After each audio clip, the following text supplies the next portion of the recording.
All right, Mack Story back with you for Chapter 2 from Blue Collar Leadership and Supervision. Again, we're talking about content for the leaders. But again, these are principles. They apply to everybody. If you don't have a leadership position, you can still learn a lot about leadership and apply these principles without a leadership position. Obviously, if you do have a leadership position, you really want to learn this stuff and use it to leverage that position and lead without the position. Lead with moral authority instead of formal authority. So chapter 2 today, we're going to be talking about, the title of this chapter is Demystifying Leadership. And what I want you to know about this entire book, everything that I teach, I'm teaching you leadership in the context of the definition that John Maxwell uses. Ever since I've heard it, I've used it. I believe it. It's simple. It's the truth. And that is leadership is influence. So when you read this book, you study this book, I'm not teaching you how to be a boss. I'm not teaching you how to be a dictator. I'm not teaching you how to be a manager. I'm not teaching you how to use control and authority to get people to do what you tell them to do. That's not leadership. That's management.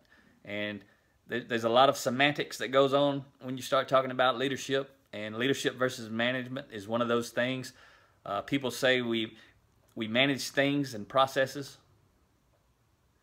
We must manage things and processes because they can't think and feel, but we should lead people because they do think and feel.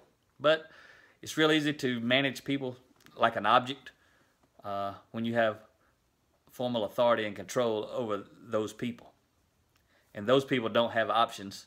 It makes it real easy to just tell them what to do, to take the shortcut, to be a traditional boss and not a high-impact leader. I call it the boss, the manager of people, those people who are using their formal authority. I call those low-impact leaders.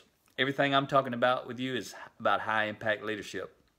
So I'm going to teach you the principles as a leader, how to set your position aside and lead with moral authority, not formal authority.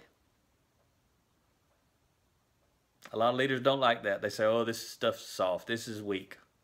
Well, those people are weak. They're just making excuses because there's nothing soft about leading with character. It's hard to lead with character because first you got to lead yourself. You got to change who you are before you can motivate and inspire other people through your character. That's what's hard.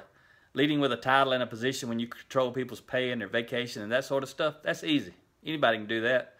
Just give them a position, and people who have to follow have to do what they say. So this is what we're going to be talking about throughout this book.